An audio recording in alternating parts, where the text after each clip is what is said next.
একটা এঁচড় রেখে দেবো। আজকে যে রেসিপিটি হবে সেটা হচ্ছে এঁচড়ের দই কালিয়া। বন্ধুরা, আমি এখান থেকে এঁচড় কেটে নিয়ে যাবো, এঁচড়ের একটা রেসিপি করবো।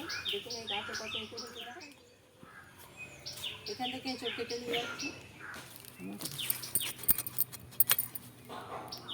এঁচড়টা কেটে নিলাম, এটা রেসিপি করব। এই গাছে দেখুন কত এঁচড় হয়েছে। আমার এঁচড় কাটা হয়ে গেল। এবার এই দিকে একটা গাছ আছে, এই গাছ থেকেও একটা এঁচড় কেটে নেব। এই গাছটাতে আরও অনেক বেশি এঁচড় এসেছে। আরও ওধারে দুটো তিনটে গাছ আছে, প্রচুর এঁচড় এসেছে। আমি এখান থেকে একটা কেটে নিচ্ছি। এই দেখুন এই ধারেও কত এঁচড় এসেছে। আমি এখানে দুটো এঁচড়, একটা আগে কেটে নিয়েছি আর এই এঁচড়টাও কেটে নেব। দেখুন এই গাছগুলোতেও কত এঁচড় হয়েছে, 3-4টে গাছ আছে, সব গাছই আমি কেটে নিচ্ছি। আমি দুটো কেটে নিয়েছি, একটা রেসিপি করব আর একটা বাড়িতে খাওয়া হবে। এই গাছের ডালের উপরেও কত এঁচড় হয়েছে। নমস্কার বন্ধুরা, দীপ্তি কিচেনের সকল বন্ধুদের স্বাগত। অন্যদিনের মতো আজ একটা রেসিপি আমাদের সঙ্গে দেখাচ্ছি, সেটা হচ্ছে এঁচড়ের দই কালিয়া।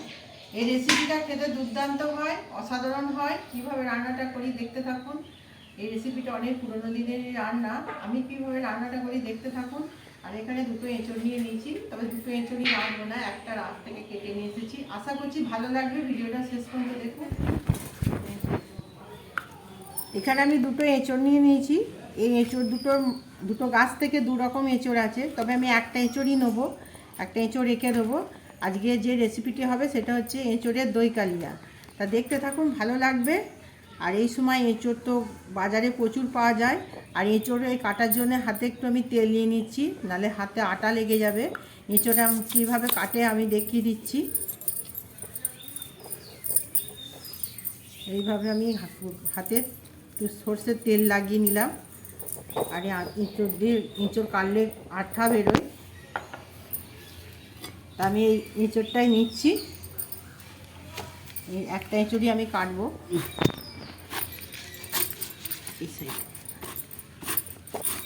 এই দেখুন একদম গাছের টাটকা এঁচড় কেটে এনেছি, আমাদের দেখিয়েছি। এটাকে আমি 4 ফেলা করে নেব।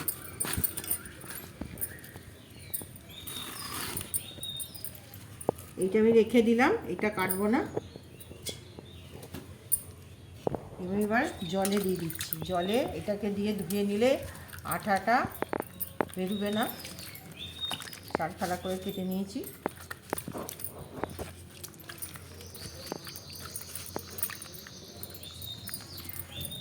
এইভাবে ভালো করে এঁচড়গুলো আমি ধুয়ে নেব।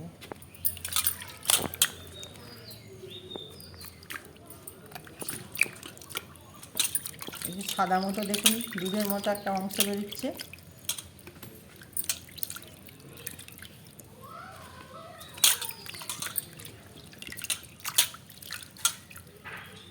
এবার আমি এঁচড়গুলো কেটে নেব।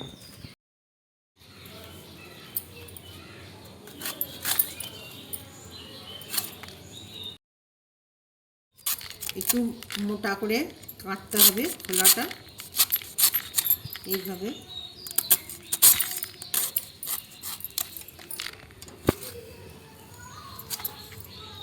আর এই শিকটা, এঁচড়ের যে শিকটা আছে এটাও কেটে ফেলে দেবো, মাঝখানে অংশটা ফেলে দেবো। এইভাবে কেটে নিচ্ছি, খুব ছোটও নয় খুব বড়ও নয়। দিয়ে আমি এই জলই দিয়ে দিচ্ছি। আবার ভালো করে আমি জল পাল্টে ধুয়ে নেব।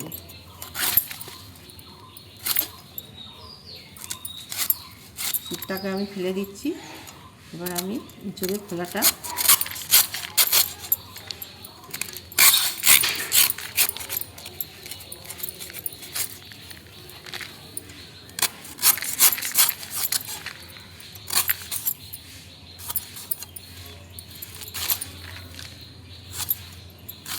এইভাবে এঁচড়ের পিসগুলো করে নেব।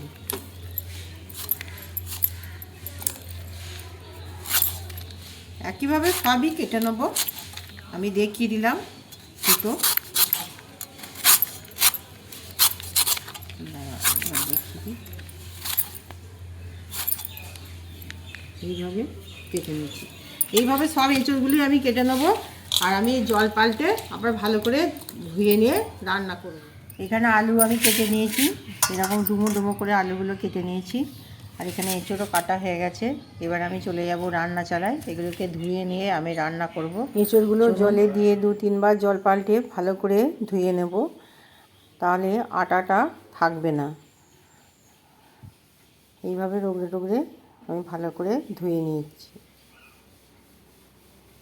আমার এঁচড়গুলো ধুয়ে নেওয়া হয়ে গেছে।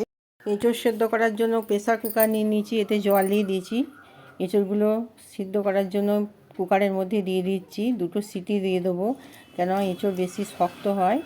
2টো সিটি দিয়ে আমি এঁচড় নামিয়ে নেব। তার মধ্যে একটু সামান্য লবণ দিয়ে দিচ্ছি, দিয়ে ঢেকে দিয়ে সিদ্ধ করে নেব। সিদ্ধ হয়ে গেছে এঁচড় আমার। এখানে কড়া চাপিয়ে দিয়ে সর্ষের তেল দিয়ে এঁচড়গুলো আমি একটু নেড়ে চেড়ে ভেজে নেব। এইভাবে একটু নাড়াচাড়া করে নিয়ে এর মধ্যে আমি সামান্য একটু হলুদ দেবো। হলুদ দিয়ে আবারও নাড়াচাড়া করব। এইভাবে এই দই এঁচড়ের কালিয়া রান্না করলে আর কোনো মাছ মাংসরই প্রয়োজন হয় না। আর এঁচড় তো অনেকভাবেই তৈরি করে খাওয়া যায়। এঁচড়গুলো আমি একটা থালার মধ্যে তুলে নিচ্ছি। সব এঁচড়গুলোই আমি থালার মধ্যে তুলে নিচ্ছি। আবারও কড়া চাপিয়ে দিলাম, এর মধ্যে সর্ষের তেল দিয়ে দিলাম। রান্নাটা পুরো সর্ষের তেলেই তৈরি করব, সর্ষের তেলে খেতে ভালো লাগে। এখানে আমি 2টো শুকনো লঙ্কা দিয়ে দেবো, আর তেজপাতা দেবো, আর গোটা গরম মশলা দেবো, দারুচিনি, লবঙ্গ, এলাচ দিয়ে ভালো করে নাড়াচাড়া করে নিয়ে এর মধ্যে দেব 2টো মিডিয়াম সাইজের পেঁয়াজ। পেঁয়াজটা একটু ভালো করে নেড়ে চেড়ে ভেজে নেব। আর পেঁয়াজ একটু নরম হয়ে এলেই এর মধ্যে দিয়ে দেব একটা টমেটো দিয়ে আবারও আমি একটু নেড়ে চেড়ে ভেজে নেব। এবার এর মধ্যে দেব মশলা, জিরে গুঁড়ো, ধনে গুঁড়ো দিয়ে দিলাম, হলুদ গুঁড়ো দিয়ে দিলাম পরিমাপ মতো, আর 1 চামচ মতো লঙ্কা গুঁড়ো দিয়ে সামান্য জল দিয়ে মশলাটা আমি ভালো করে একটু নেড়ে চেড়ে কষিয়ে নেব। 1 মিনিট মতো মশলাটা কষিয়ে নেব। এবার এতে আদা বাটা দিয়ে দিলাম, আদা বাটা দিয়ে আবারও নাড়তে রইলাম। এবার এর মধ্যে দেব রসুন, থেতো করা রসুন দিয়ে ভালো করে এটাকে কষতে থাকব।